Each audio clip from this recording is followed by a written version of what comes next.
Imagina, coração arrancado, peito, boca aberta, ocorre rondando na esquina. Teu sangue vertendo sanguessugas no asfalto, Severina. A faca feita farta, com teu membro cravado e erguido no cabo. E uma santa enterrada na sua vagina. E é essa tua cena, pescoço aberto, debolado no motel por uma defontó que, sem coragem de dar o fiofó, prefere enfiar a lâmina no ventre da sua vontade, calando o grito no teu silêncio de boy. Travessia translocada, retirante colocada na existência. A toda a prova, resistência. Resiliente sentido que dá a vida a partir de um princípio de negação. Mas quem sabe o seu nome, cadáver Severine que a terra não cansa de engolir. Quem sabe o seu nome, colorê esquecida na calçada, perdide sem língua numa terra vetada ao pajubá, não recomendade. Corpo, palavra, amor, vontade, ter no peito um alvo para cisnormativa artilharia. Mas quem sabe o seu nome, vida e morte nessa pátria de sertão assassinade, mas que em qualquer outro lugar que nesse globo se ilumina. Quem sabe o seu nome, Severina, quando vem a mão branca da proibição. Porta do banheiro, porteira de casa, o grito de horror, confusão na vista de quem não entende. Mas quem sabe o seu nome? Dandara, Soren, Bruno, Tiago, Beatriz, Ralph. Um direito a ti tão negado que até no túmulo é velado, e de tão seu se trava enterrado abaixo da língua 7 palmos, nessa morte e vida Severine. Viva a cultura, viva a arte, viva a poesia. Salve Ralph, boa noite a todos, a todas, a todos. Vocês viram aí que bonito, né? Essa turma do Slam da Rampa. Companheiro Ralph, do Rio de Janeiro. Vocês estão vendo. A arte realmente é fundamental. Ainda mais agora, num tempo tão difícil para o mundo, com a pandemia da Covid no Brasil. Então, com o governo que negligencia e desconsidera a gravidade dessa realidade, a gente precisa de arte. E, através dela, expressar nossa indignação. Parabéns a essa galera do Slam da Rampa. Então, bom, vamos lá. Nos alegramos em chegar aqui na sexta-feira em mais um programa Cultura em Foco. O programa é da TV PT e seu conteúdo é de responsabilidade da Secretaria Nacional de Cultura do Partido dos Trabalhadores. Esse é um programa para falar de ativismo político, de cultura, de política cultural, de criatividade, da participação e da experiência do PT no Parlamento e no Executivo. Hoje, nosso programa começa um pouco mais cedo, às 18 horas, porque não queremos que vocês que nos acompanham percam, daqui a pouco, às 19 horas, o lançamento do livro Cultura e Política no Brasil Atual. Esse livro é organizado pelo professor Albino Rubim e por Márcio Tavares, nosso secretário nacional de Cultura do Partido dos Trabalhadores. É lançado pela Fundação Perseu Abramo, no canal do YouTube e do Facebook ao mesmo tempo. Então, daqui a pouco, não perca. Então, vamos lá para o nosso programa hoje, Cultura em Foco. No programa de hoje, vamos começar com uma entrevista realizada pelo nosso Márcio Tavares, secretário nacional de Cultura do PT, com a vereadora Maria Marighella, da cidade de Salvador, Bahia. E hoje também estreamos num quadro onde vamos conhecer o trabalho de nossa bancada da cultura. É assim que a gente quer em cada programa, conhecer essa bancada em todo o país. E vamos conhecer também o que a gente chama de cultura no bolso, as ativistas culturais, Larissa Costa, do Rio Grande do Norte, Viviane Martins, de Maricá, e Luana Costa, de Porto Alegre. Então, sejam bem-vindos, bem-vindes, bem-vindas ao Cultura em Foco. Então, vamos à entrevista, vamos assistir aí Márcio Tavares. Na semana passada, Márcio, nosso secretário nacional, entrevistou Paulo Rocha, que é senador do PT pelo Pará. Paulo Rocha é o autor da PLP Paulo Gustavo, que visa transferir mais de 4 bilhões para estados e municípios ajudarem a socorrer o setor cultural. Então, nossa bancada está trabalhando e aí vamos ao nosso secretário. Hoje o secretário, na verdade, vem com a bancada também da cultura, vem com uma vereadora.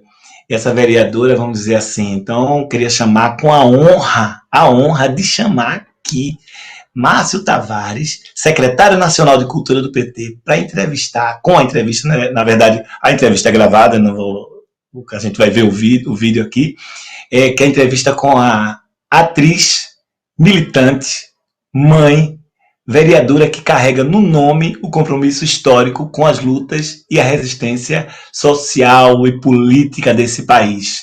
Vamos assistir a entrevista com a vereadora Maria Marighella, de Salvador, Bahia.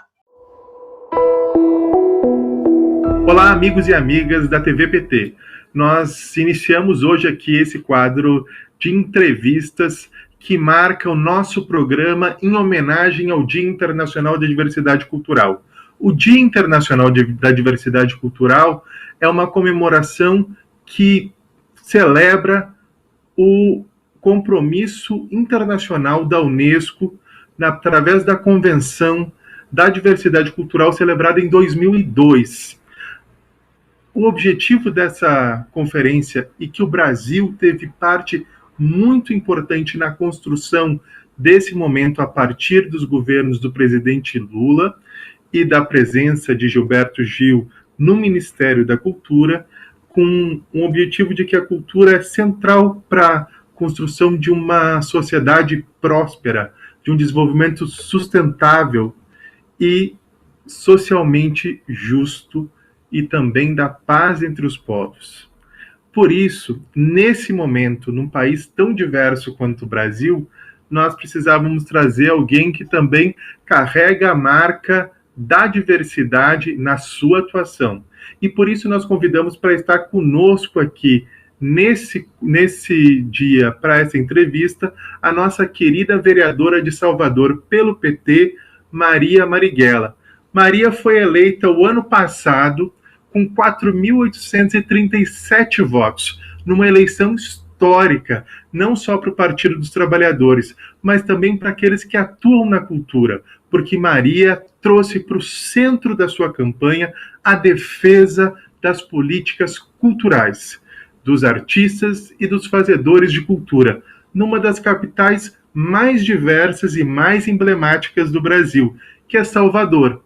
Além disso, a Maria, a quem eu dou as boas-vindas aqui ao nosso Cultura em Foco, carrega na história do seu sobrenome a luta contra a ditadura e a defesa da democracia.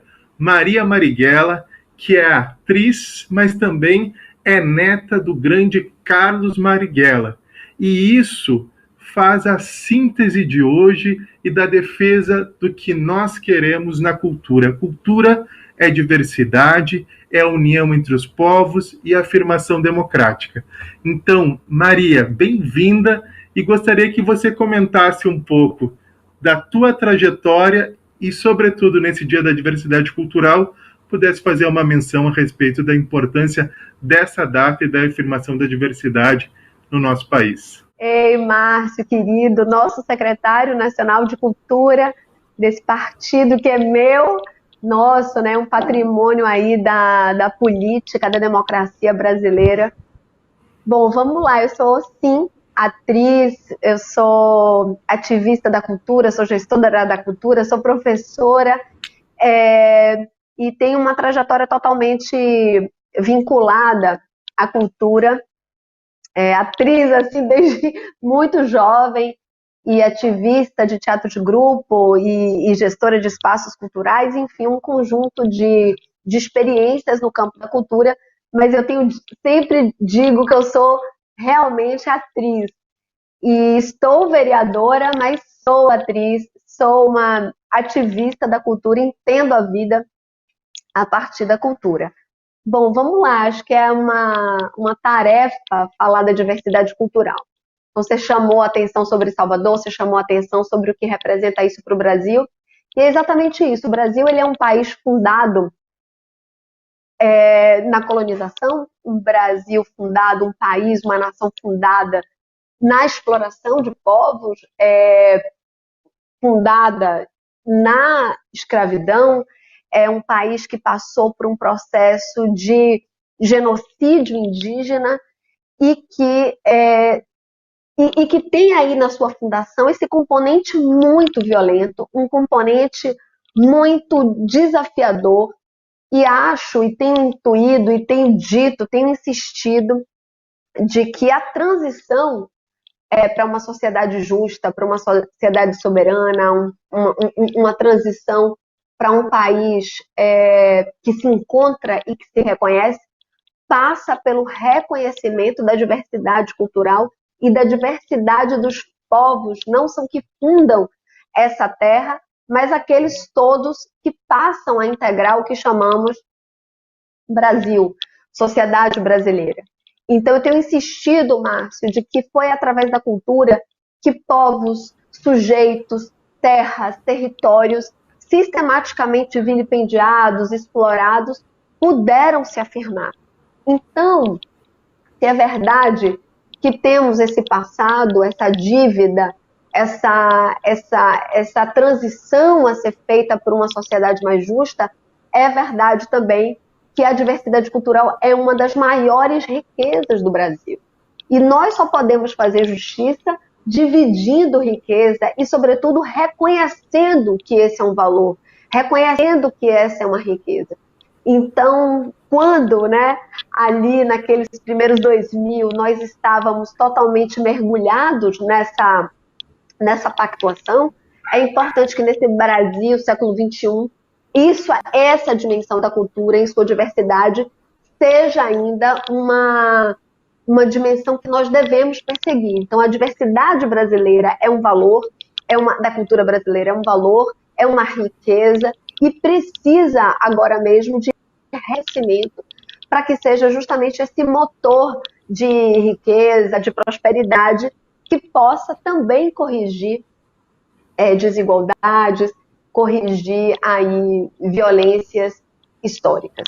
Então, não imagino que a gente possa atravessar essa grande água de constituição, assim, desse Brasil de futuro, desse Brasil século XXI, sem que a gente analise com profundidade essa dimensão da diversidade, com reconhecimento pleno das culturas, com reconhecimento da complexidade do nosso povo, se a gente pode falar, ou dos povos que aqui habitam. E acho que essa não pode ser uma tarefa apenas da cultura no campo cultura, e aí já provocando. Eu acho que a gente precisa fazer essa investida, o investimento do reconhecimento da diversidade cultural em todas as dimensões. Então, nós precisamos abordar essa dimensão na política, entendendo que essa diversidade de sujeitos, de corpos, de territórios precisam se afirmar no poder, através da política, precisam estar disputando economia, precisam disputar comunicação, precisam disputar aí trabalho, precisam disputar modelo de sociedade. O nosso modelo de sociedade está muito radicalmente ligado a uma dimensão colonizadora, e a gente precisa afirmar novos modos, novos modelos em que outros sujeitos, possam estar à frente das decisões sobre o modelo de sociedade. Então, a gente não pode falar um Brasil do século XXI, por exemplo, sem falar das questões ambientais e portanto, quem são os povos, que ao longo da história cuidaram das terras, das florestas, das águas. Então, acho que esse debate hoje aqui não pode ficar apenas no campo da cultura, e não que isso seja pouco, o campo da cultura não é um campo pequeno, mas penso que está na hora de a gente também, ou seja, a cultura está presente em outros espaços de decisão, poder, atravessando transversalmente a outras ciências, a outros campos do conhecimento, e atuando de modo a imaginar políticas que possam fazer com que o Brasil encontre aí o seu destino, que é um destino de soberania, esse destino de justiça social e democracia. Que beleza, Maria. Eu acho que é com esse espírito que a gente precisa, de fato, atuar e pensar a cultura e a grandeza da cultura brasileira, né? É um aspecto que não pode ficar circunscrito à caixinha da gente que atua nessa área, né? Assim como a Constituição registra que a cultura é um direito dos brasileiros, a construção da valorização da cultura também deve ser uma tarefa coletiva, comunitária, de um povo, ou dos povos, como você falou. E isso está conectado com um elemento que você disse que eu vou chamar para você comentar, que é justamente a respeito da participação nas esferas de poder. O ano passado, o Partido dos Trabalhadores teve uma mudança e uma virada histórica. Pela primeira vez, nós tivemos uma maioria de negros e negras eleitos como vereadores e vereadoras que nos representam nos parlamentos municipais.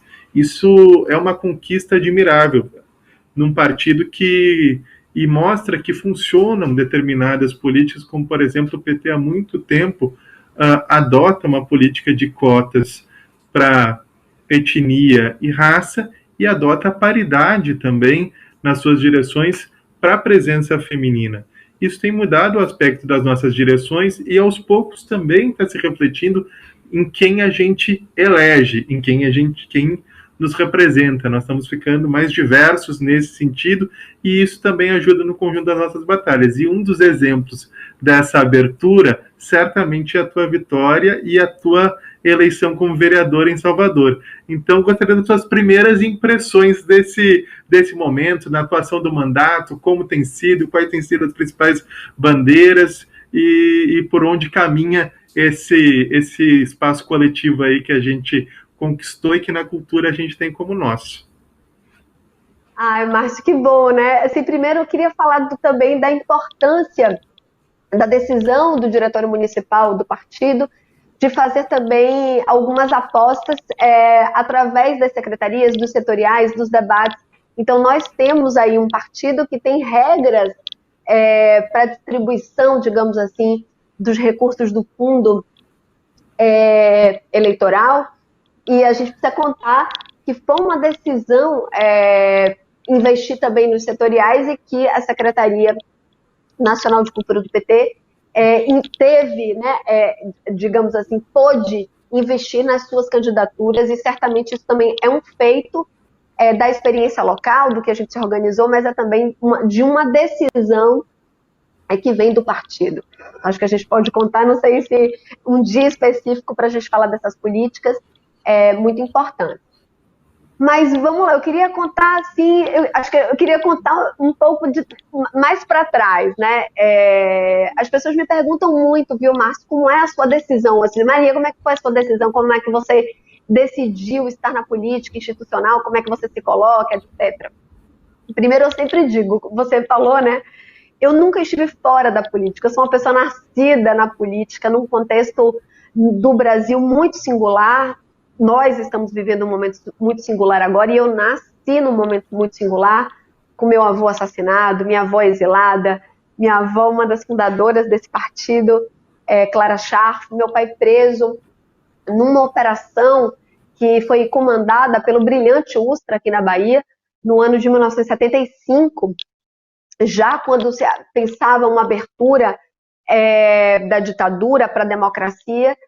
O brilhante Ustra comanda essa operação, que é responsável pela prisão de dezenas de comunistas aqui na Bahia. Meu pai é preso nesse contexto, e eu nasço em 76 nesse contexto de ditadura e ao mesmo tempo de transição, em que os debates sobre anistia aconteciam. Então minhas primeiras palavras têm relação com anistia, restos mortais, traslado.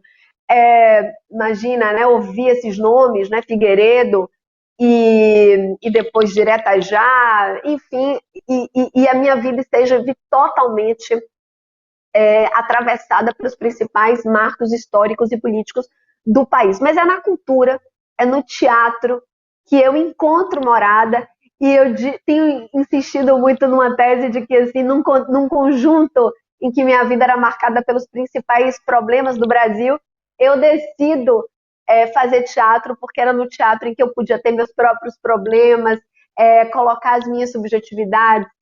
colocar ali um conjunto de reivindicações dessa pessoa, desse sujeito. Então eu tenho hoje, né, uma alegria, uma honra de juntar duas grandes tradições, né? A política como ancestralidade e a arte, a cultura como fundamento, como dimensão de existência, algo muito próprio que eu possa acrescentar aí às lutas.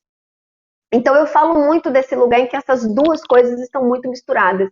Mas é a partir dos governos petistas, e sobretudo aqui na Bahia, quando Jacques Wagner se torna governador e Albino Rubim assume a Secretaria de Cultura do Estado da Bahia, em que a gente tem ali uma primeira fundação cultural com a tarefa de produzir políticas públicas para o campo das artes.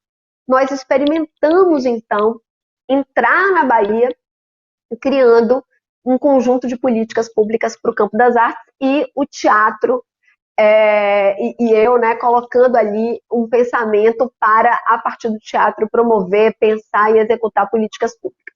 A gente vive um momento, assim, de ascendente, né, ali, aquele ano de 2012, eu digo que foi o nosso último, talvez, ano de ascendência econômica, e em 2013, acho que acontece uma coisa que a gente ainda não discutiu muito internamente, que eu acho que a gente precisa discutir, é quando acontece uma espécie de cisão, fissura, uma espécie de fenda na vida pública, que eu tenho insistido na tese de que a sociedade, aos poucos, vai questionando um modelo de desenvolvimento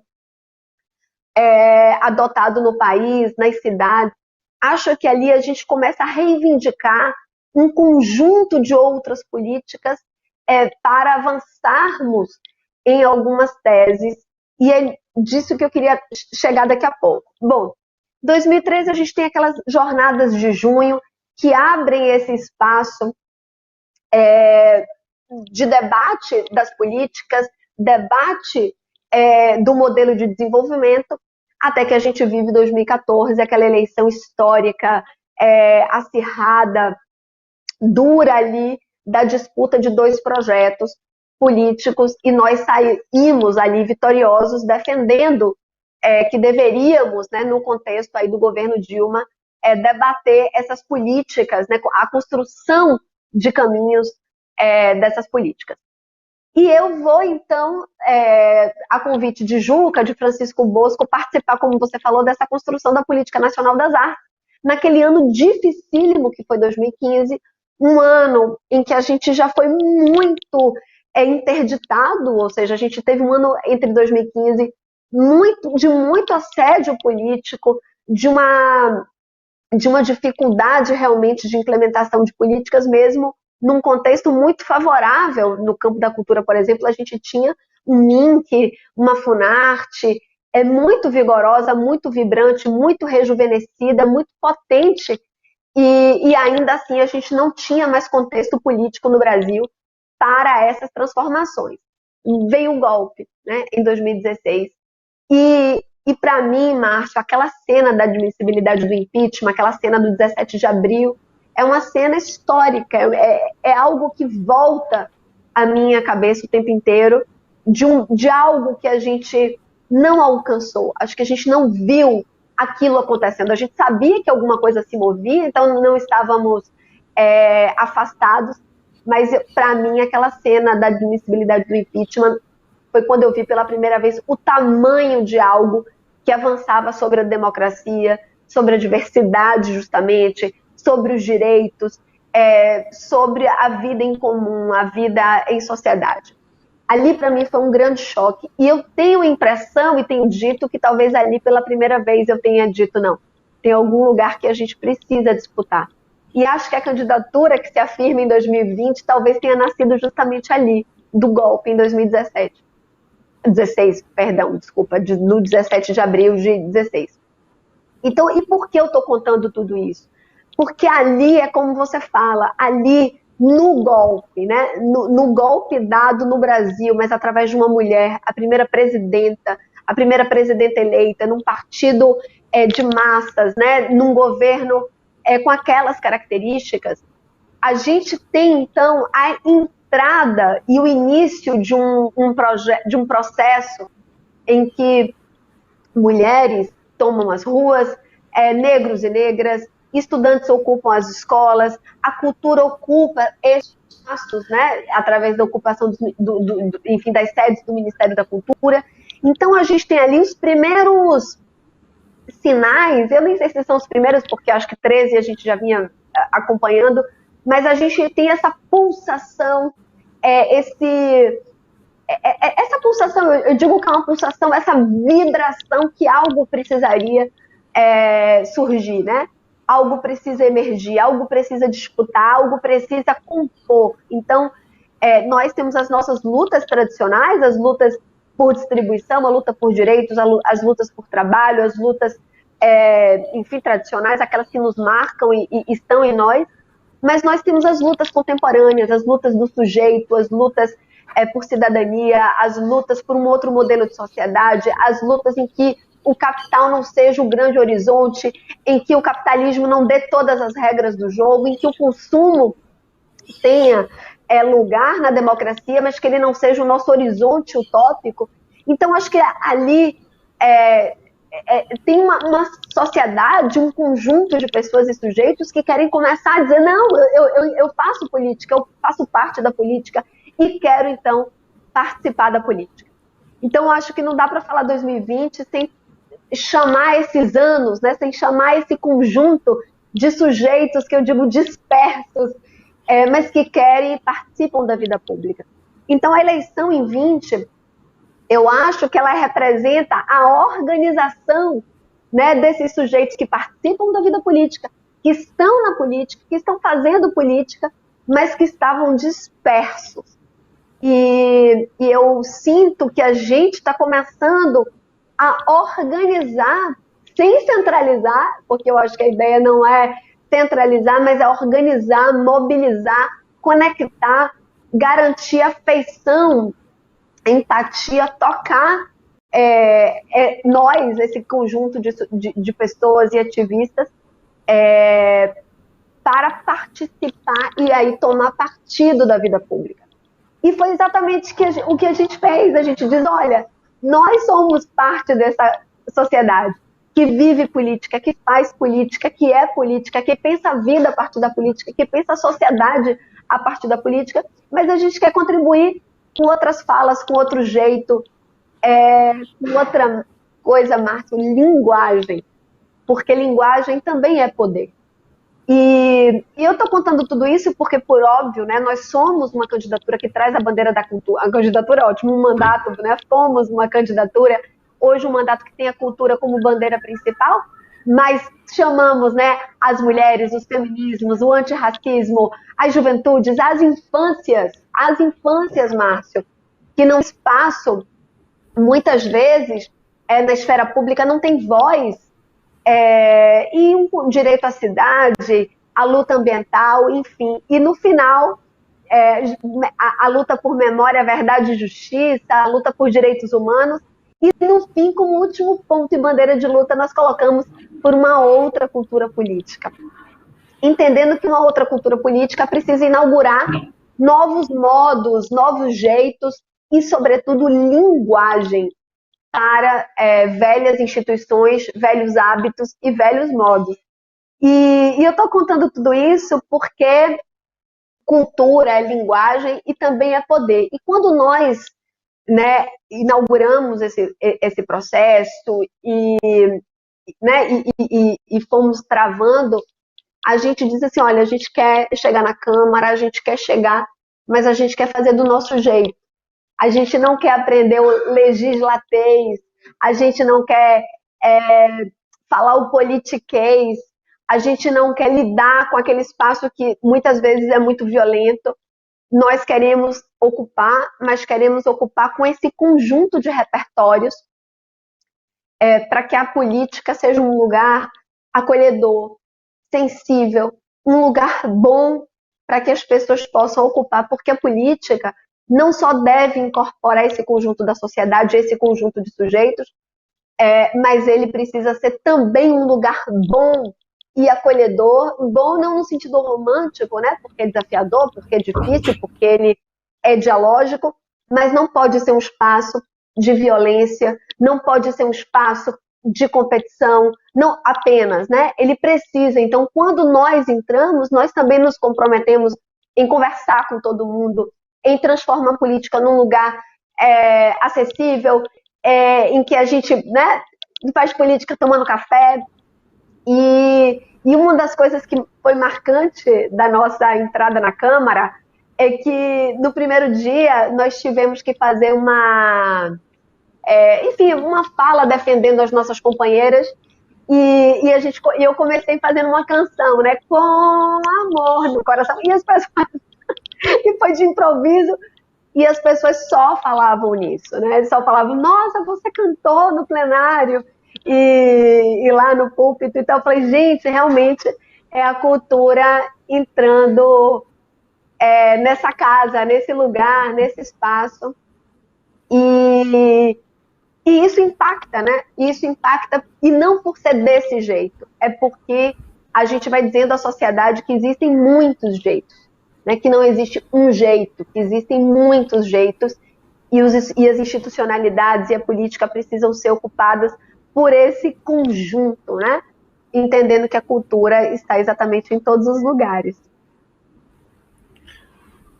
Maria, eu acho que é uma visão super generosa da política, da cultura, e a tua fala remete para coisas que me parecem muito, muito importantes. Assim, primeiro, para entender esse percurso que o Brasil passa e como essas novas representações políticas, como tu, expressam essa transformação. E eu acho que a gente tem um conjunto de coisas, de programas, de ações muito importantes que nós desenvolvemos nos nossos governos e que transformaram o Brasil de forma tão profunda que às vezes a gente não adquiriu ainda a avaliação completa da importância disso.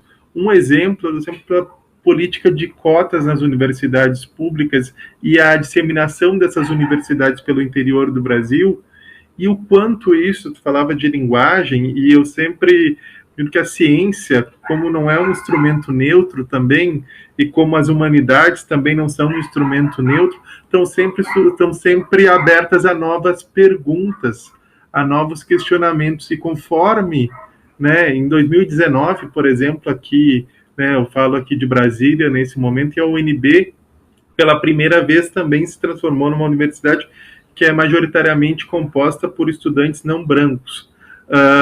Isso é fruto dessas políticas.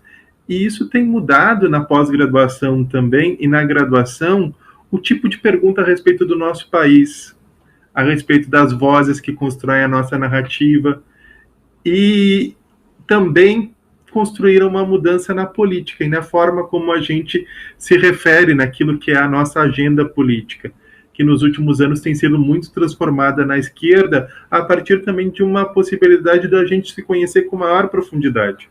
E eu falo isso a partir do campo universitário, mas a gente pode trazer esse universo para outros espaços também, e principalmente para o âmbito da cultura, a política de territorialização, os pontos de cultura, ou mesmo que é um elemento que é fundamental, que aí une essas duas coisas.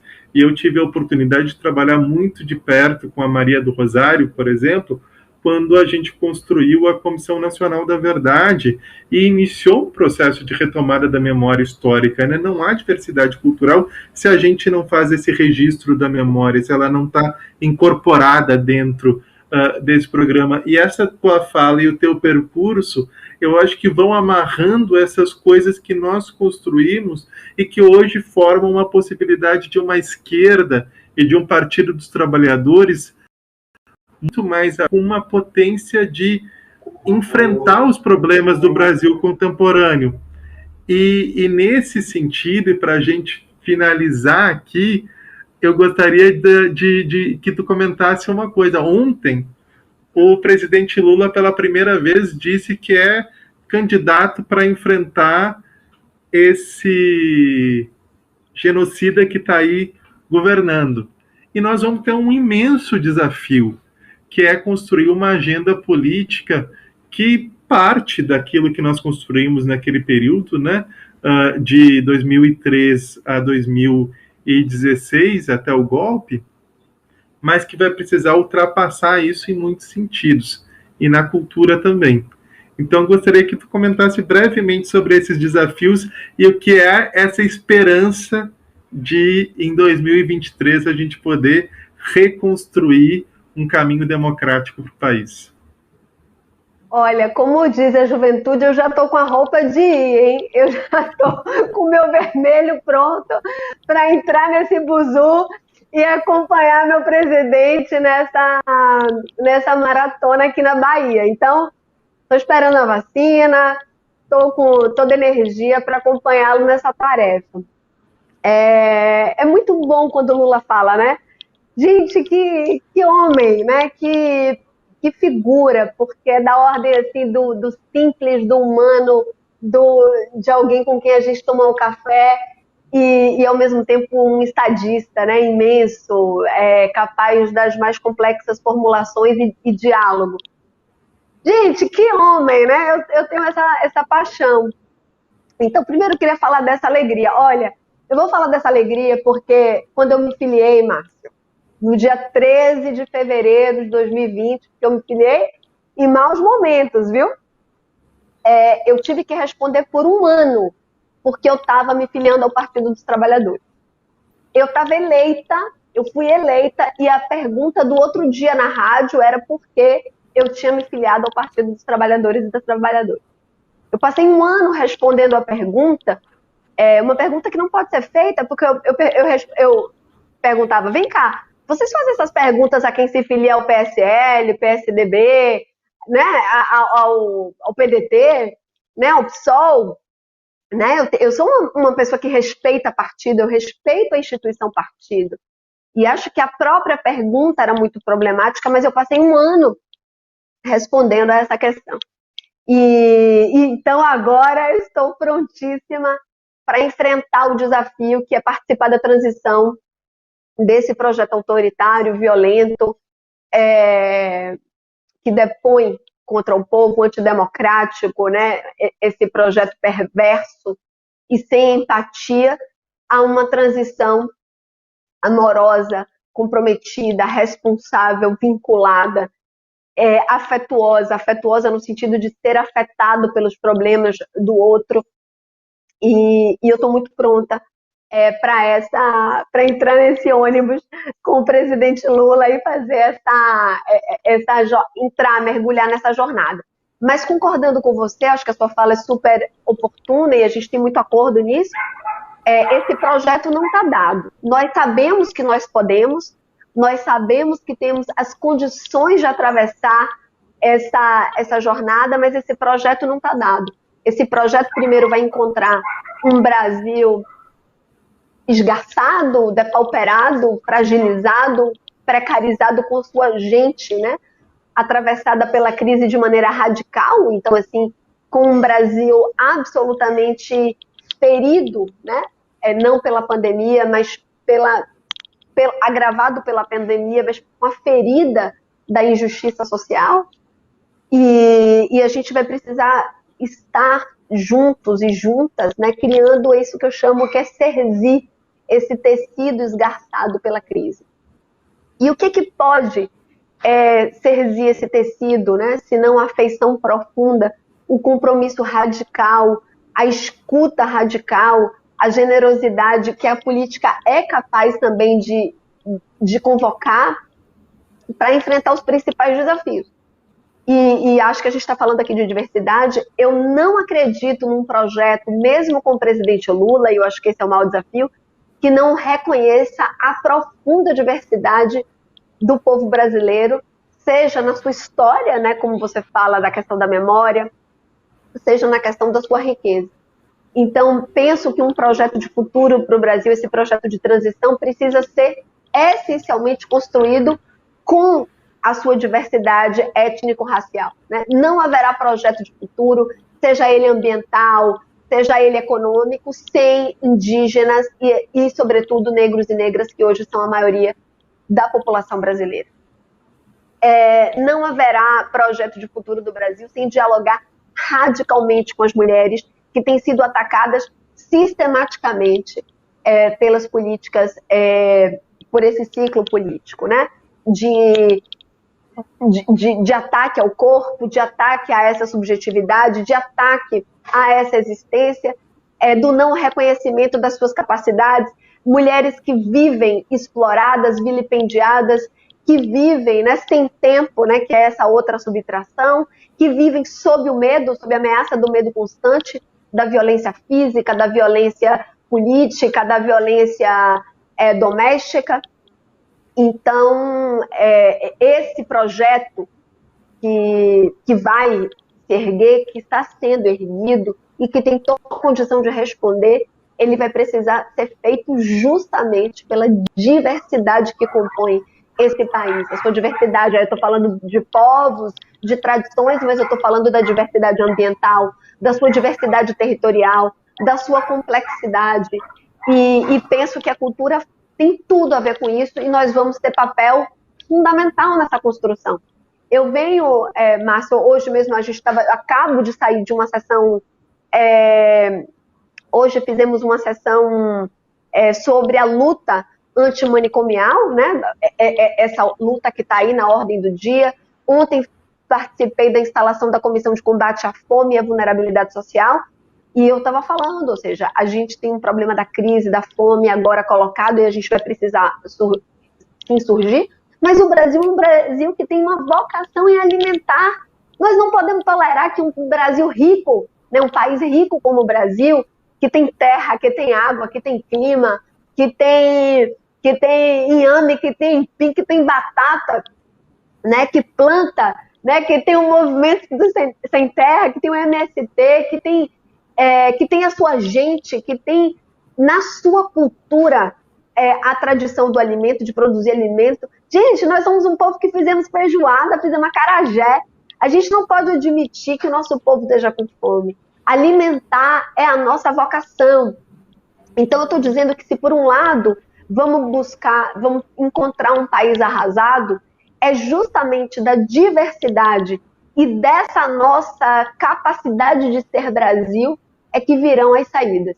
E o presidente Lula é justamente essa pessoa que pode fazer essa liga, né? Criar essa costura. Ele tem inteligência, experiência e sabedoria suficiente para ser, digamos assim, a liga, né? Desses componentes todos, desses Brasis. E eu acho que o Brasil vai precisar se reencontrar com a sua ancestralidade, a sua fundação, mas sobretudo com o seu futuro. E o futuro do Brasil é com a diversidade da sua gente, dos seus povos e da sua cultura. E a gente vai fazer retomada econômica, vamos fazer justiça social, vamos criar projetos de moradia, a gente tem, nossos planos são muito bons. E eu tenho muita honra de estar no Partido dos Trabalhadores e das Trabalhadoras, fazendo parte dessa transição, dessa responsabilidade do meu tempo, né? E se é verdade que eu nasci num momento muito singular da história do Brasil, é verdade que hoje estou vereadora de Salvador, mas, na verdade, para participar da transição política desse tempo que é agora. Maria, muito obrigada, muito obrigado. É muito bom poder ter uma voz tão generosa e uma voz necessária, compartilhando com a gente da construção desse projeto, que é um projeto, nesse momento, de defesa da democracia e de construção de um futuro muito mais generoso para o país. E tenho certeza de que vai ser a partir de mulheres, de negros e negras e de militantes da cultura, com o entendimento de que esse projeto de desenvolvimento precisa incorporar essa dimensão na sua centralidade e na sua vastidão dentro dele, para que o Brasil possa fazer emergir toda a sua potência, que a gente vai redar a volta por cima desse momento que nós estamos passando. Então, eu te agradeço muito por ter vindo, por ter sempre solícita a participar desses momentos e que pudesse hoje compartilhar um pouco com quem assiste aqui, vai ficar registrado também aqui pelo YouTube, essa trajetória tão bonita de construção política e de reflexão sobre o Brasil. E, aliás, aproveitando que nós estamos falando de reflexão sobre o Brasil e que a Maria trouxe o nome do Albino Rubim aqui para a nossa conversa, eu encerro essa nossa entrevista avisando que, terminando aqui o nosso Cultura em Foco, nós iniciamos a apresentação de um livro chamado Cultura e Política no Brasil Atual, que eu falei no nosso programa passado e que é organizado por mim e pelo Albino Rubim, fazendo um balanço do desmonte da cultura nesse momento e projetando algumas coisas para diante a partir da nossa perspectiva de transformação. Obrigadíssimo, Maria, por acompanhar e sigam aqui o Cultura em Foco. Esse é um programa para a gente compartilhar as ideias e iniciar esse processo de construção coletiva de um Brasil em que a cultura e a sua diversidade são um elemento central da sua construção e da sua fortaleza. Obrigado. Gente, que bonito! Viva a diversidade cultural! Bom, então, depois da gente, a grata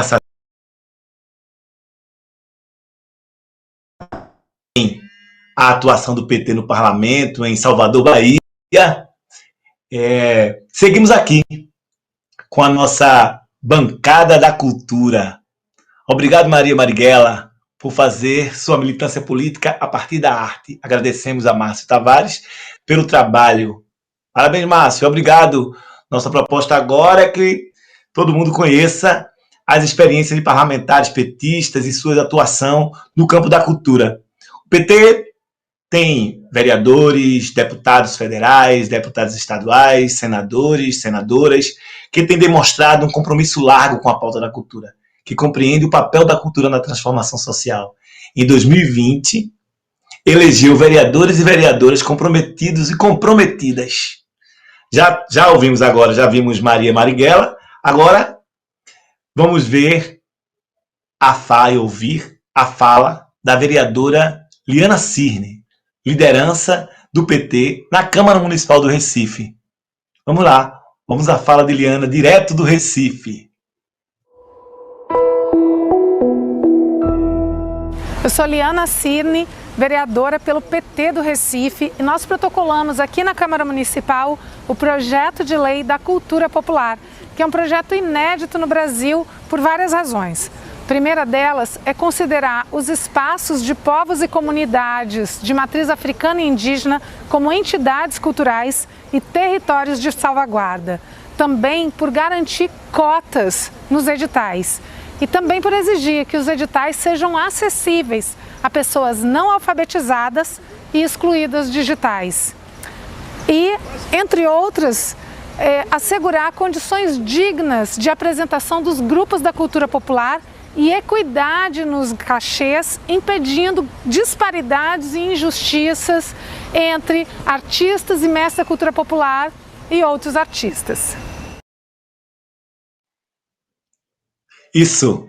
E a gente segue conhecendo as experiências do PT no parlamento, esse compromisso que o PT apresenta no campo da cultura e a prioridade que o PT tem com os trabalhadores da cultura, com a cultura popular, com a cultura negra, com as tradições de matriz africana, com as culturas indígenas, com os povos tradicionais.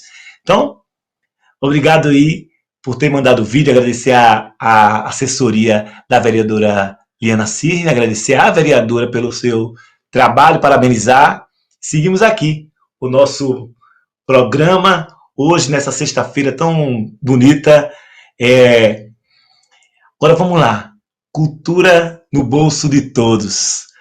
Nós teremos aqui a oportunidade de assistir duas mulheres, eu diria duas mulheres arretadas, ativistas de muita força.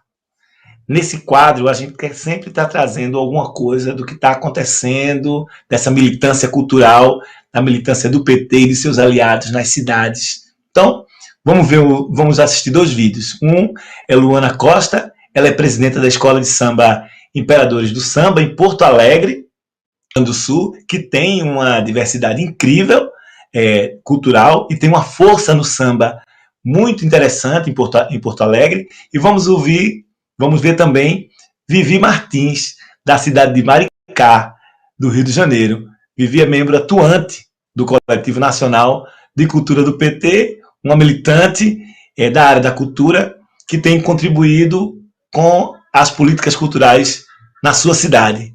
Então, vamos lá, vamos aos vídeos. Olá, sou a Luana Costa, presidenta da Imperadores do Samba, escola de samba aqui de Porto Alegre. A Imperadores é uma das escolas mais tradicionais do Carnaval de Porto Alegre e uma das escolas de samba mais conhecida no estado do Rio Grande do Sul. Eu fui convidada para falar sobre os impactos da pandemia no segmento cultural, principalmente no Carnaval. Como em todo o mundo, né, em todos os segmentos, a pandemia abalou profundamente o setor cultural. O setor de Carnaval o segmento Carnaval, ele foi devastado porque o Carnaval ele é todo feito através de aglomeração. O desfile é uma aglomeração, a produção é uma produção em massa, os ensaios carnavalescos. Então, tudo precisa de muita gente para acontecer. Então, o Carnaval ele ficou totalmente impossibilitado. Tivemos perdas também de vidas, né? Muita gente desempregada, mesmo que não trabalhava só com Carnaval. A crise afetou muitas pessoas do Carnaval. E principalmente as pessoas que trabalham diretamente com isso, né? Que são os artistas, os músicos, os dançarinos, os coreógrafos, os aderecistas, costureiras. Então, é uma cadeia produtiva inteira parada, prejudicada. O que deu um certo alívio para esse segmento foram os editais da Lei Aldir Blanc. Muitas escolas de samba e muitas pessoas que trabalham nesses segmentos culturais se inscreveram e foram contemplados. Então, isso ajudou muito, principalmente as escolas de samba, a se manterem nesse tempo difícil, né, que a gente está vivendo. A Imperadores do Samba, por ser uma grande escola, ela ainda consegue movimentar a sua marca, que é a loja com produtos, tem uma quantidade razoável de sócios que mantêm as suas mensalidades em dia e que ajudam, além da sua mensalidade, né, a manutenção da escola. Né? Porque mesmo com a escola fechada, a gente tem muitas despesas fixas. Né? A gente tem luz, tem caseiro, tem água, tem muitas despesas que a gente precisa manter, né? Independente da pandemia. Então, a união dos sócios da Imperadores é que mantém a Imperadores de pé. Sobre o futuro, a gente depende exclusivamente da vacinação, né? Para voltar a produzir Carnaval. Tanto para fazer os eventos de arrecadação, para ir para o barracão fazer fantasias, fazer alegorias, porque envolve muitas pessoas e isso precisa ser feito em segurança. Né? A gente precisa preservar a saúde, a vida, a integridade física do nosso povo. Então, enquanto não houver a vacinação em massa, a gente não tiver segurança para trabalhar, infelizmente a gente não, mesmo que fosse permitido, a gente não ia trabalhar dessa forma, arriscando vidas. Então, a prioridade é a preservação de vidas, né? E a ajuda ao povo carnavalesco. A Imperadores é uma escola de samba que fez muitas ações sociais no ano de 2020, continua fazendo no ano de 2021, como arrecadação de alimentos, arrecadação e distribuição de agasalhos. Agora, no mês de maio, conseguimos colocar nossa quadra à disposição para vacinação da Covid-19 de uma comunidade quilombola que fica próxima à quadra da Imperadores do Samba. Então, conforme a vacinação vai avançando, a nossa esperança vai aumentando. A gente espera que possamos passar por isso logo, que tenhamos segurança para produzir e realizar o Carnaval de 2022. E é isso. Muito obrigada. Olá a todos e a todas. Meu nome é Viviane Martins, eu falo de Maricá, Rio de Janeiro. Eu estou, no momento, presidente da cooperativa Ubuntu de confecção e moda. Maricá é conhecida como a cidade das utopias, a Cidade Vermelha. E quando a gente fala sobre o que é Ubuntu, vai muito de encontro ao que a gente faz aqui, no o modo de viver aqui há 12 anos em Maricá, de 12 anos para cá mais ou menos. Primeiro a gente precisa falar sobre o que é a cooperativa. Antes de tudo, mil desculpas, quero agradecer à Cultura PT, a SN Cult, a Secretaria Nacional de Cultura do PT, pelo convite para falar sobre cooperativismo e economia criativa. Então, a cooperativa Ubuntu, de confecção e moda, e eu vou pedir para que vocês gravem esse e moda de uma forma bem forte, é uma cooperativa de confecção que tem vários elos da cadeia produtiva, e aí a gente vai começar, a gente vai entrar, eu vou falar de uma forma muito breve do que é a cooperativa. A cooperativa, de uma forma geral, de forma não tão didática, de forma mais no popular. Cooperativa é uma forma de trabalhar de um jeito, de uma maneira mais fraterna e coletiva, fazendo com que o lucro não seja só de uma pessoa ou de duas pessoas que são sócias, mas que seja de um coletivo, de um número maior de pessoas. Então você tem um lucro X, e esse lucro ele é dividido entre um número de cooperados ou cooperadas daquela atividade socioeconômica, não é? No caso da cooperativa Ubuntu, a cooperativa Ubuntu trabalha em duas vertentes. Na área de confecção, pegando trabalhos e executando os trabalhos, e numa outra vertente que junta o simbólico da confecção, que é a moda, desenvolvendo peças e coleções para o seu próprio, ou em collabs com outras marcas, ou de uma forma solo. A cooperativa Ubuntu deve lançar em julho desse ano, porque às vezes as coisas atrasam, em julho desse ano, uma coleção cápsula falando sobre o que é Ubuntu, sobre o que é esse conceito. Uma coleção muito étnica, mas uma coleção muito étnica, com uma carga africana muito forte, mas ao mesmo tempo falando muito do Brasil, falando muito sobre a luta dessas mulheres que compõem a cooperativa Ubuntu, mulheres e homens, tá? Quero dizer que a cooperativa Ubuntu tem 90% de mulheres, mas tem 10% de homens, e que eles também são fundamentais na luta da cooperativa para que a gente alce voos cada vez maiores. Mas é uma cooperativa feminina, depare com mulheres, tem 90% de mulheres ainda na cooperativa. A cooperativa Ubuntu, ela tem uma luta de mais ou menos 6 anos, e ela se legalizou em janeiro desse ano. Ela foi legalizada em janeiro desse ano, é um construto, está muito novinha ainda, no sentido da gente entender o que é a cooperativa, né? No dia a dia, ela se faz no dia a dia, mas ao mesmo tempo é uma luta já antiga.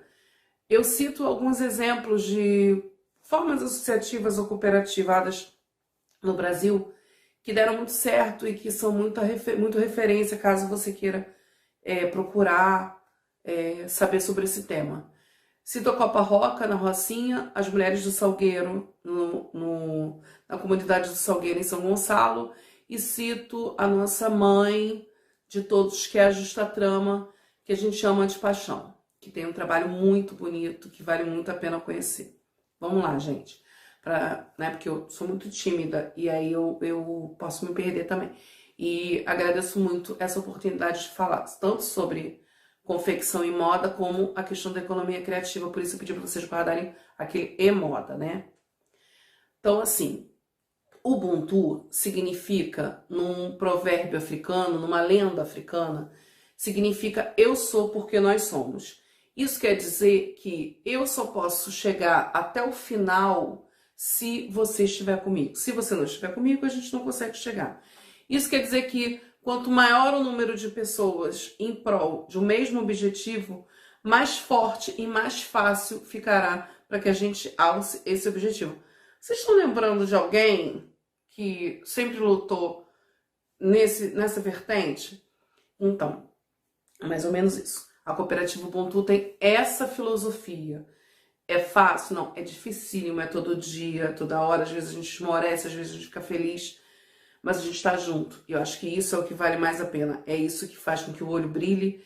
É isso que às vezes a gente não tem dinheiro, mas conte uma história. É isso que faz com que a gente pegue e tenha a mesma dignidade de entregar um trabalho de uma peça ou de 1000 peças. E é isso que faz com que a gente acorde todo dia e vá à luta e não tenha medo do que possa vir a acontecer. Nós tivemos 2 grandes percalços nesse caminho.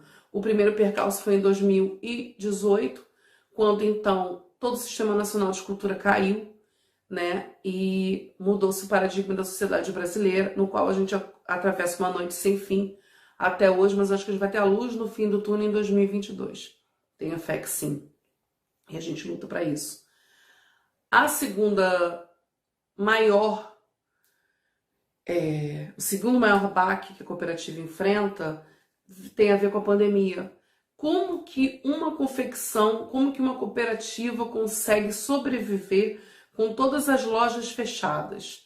Ela tem que se reinventar fazendo máscara, ela tem que se reinventar vendendo online e aprendendo na marra a vender online, ela tem que se reinventar de várias formas, né? E tentar sobreviver para que um dia, e eu espero que seja breve, a gente consiga viver de novo.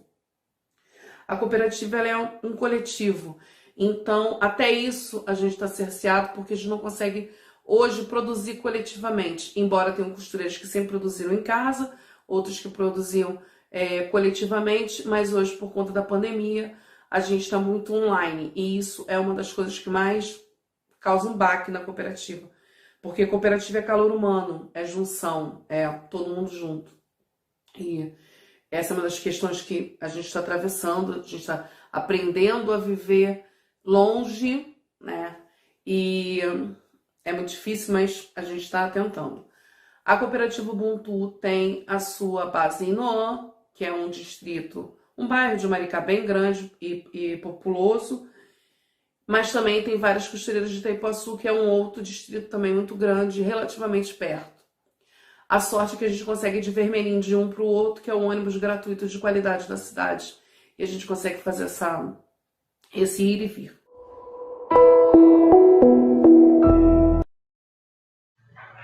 Eita, é isso mesmo.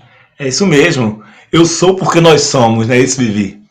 Então, esse é um momento de fazer política com firmeza e com muita solidariedade. Nós estamos vivendo exatamente isso no setor cultural. Agradecemos a Luana, presidenta da Escola de Samba Imperadores do Samba em Porto Alegre. A diversidade do samba é incrível naquela cidade, naquele estado.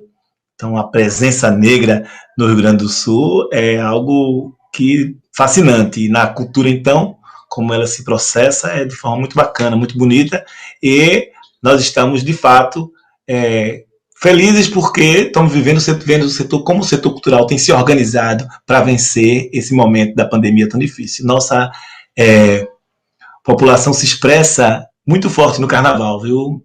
Isso é muito bacana. E quero agradecer também a Vivi Martins, de Maricá, com sua preocupação e compromisso coletivo com sua cooperativa Ubuntu.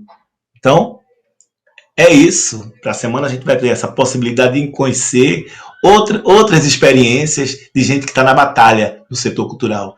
Então, vamos agora passar para um quadro que a gente está já finalmente aqui no nosso programa e convidar aqui o depoimento, todos vocês assistiram o depoimento de Larissa Costa, ela que é ativista, militante do Rio Grande do Norte, nesse quadro que a gente está chamando de Cultura no Bolso.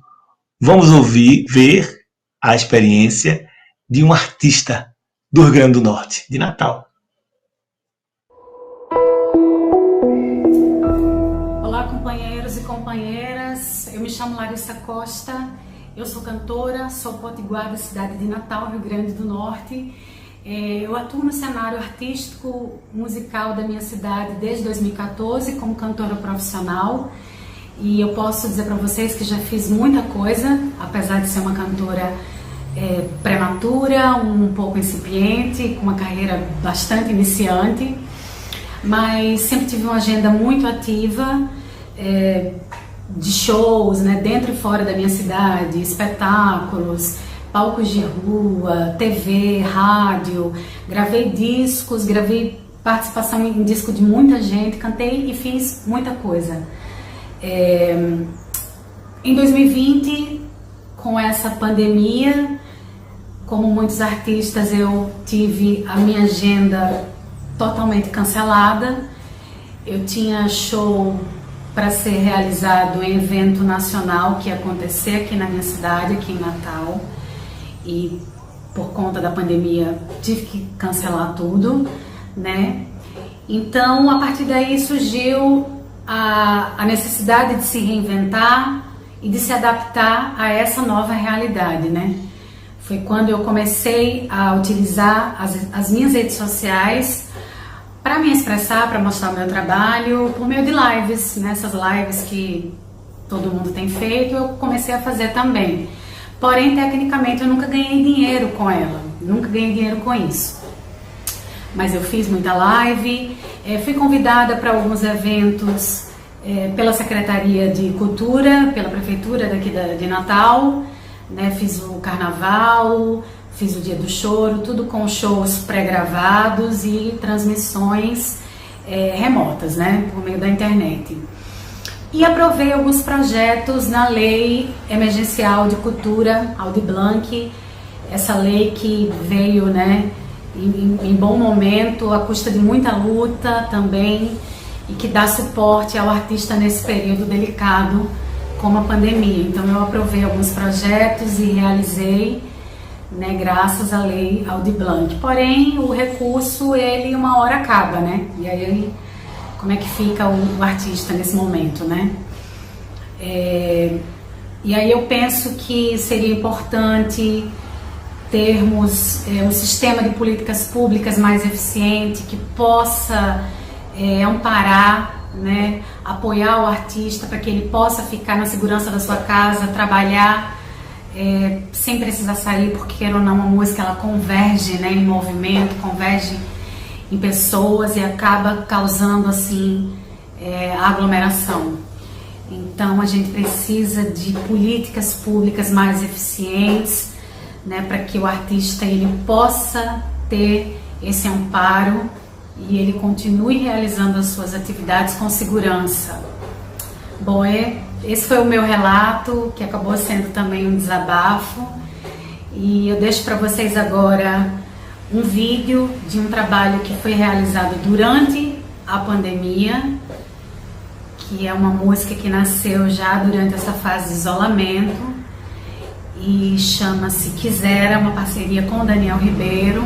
Então, espero que vocês gostem e aproveitem. É isso, muito obrigada. Mais uma vez, eu sou Larissa Costa, aqui de Natal, e um beijo para todos vocês. Quando esse amor chegar, que seja bom pra mim. Quando esse amor chegar, que seja bom pra mim. Quando esse amor chegar, que seja bom pra mim.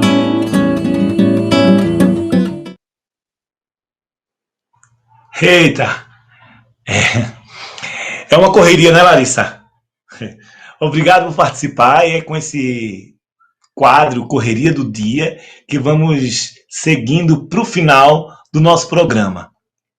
E em nome da Secretaria Nacional de Cultura do PT, que agradecemos a participação de todos, de todas, que nos assistiu até agora. Agradecemos a produção da TV PT e a Lucas, a Márcio Tavares, a Dani, toda a equipe. A gente se encontra na próxima sexta-feira aqui na TV PT, no Cultura em Foco. Encerramos por aqui. Boa noite e vamos correndo, né? Lá para o canal da Fundação Perseu Abramo, na live de lançamento do livro Cultura e Política no Brasil. Também queremos aqui render nossa homenagem a um artista popular, Zé da Macuca, que nos deixou essa madrugada. Militante e ativista cultural. Obrigado pela participação. Até breve, sexta-feira a gente se encontra. Corre lá para o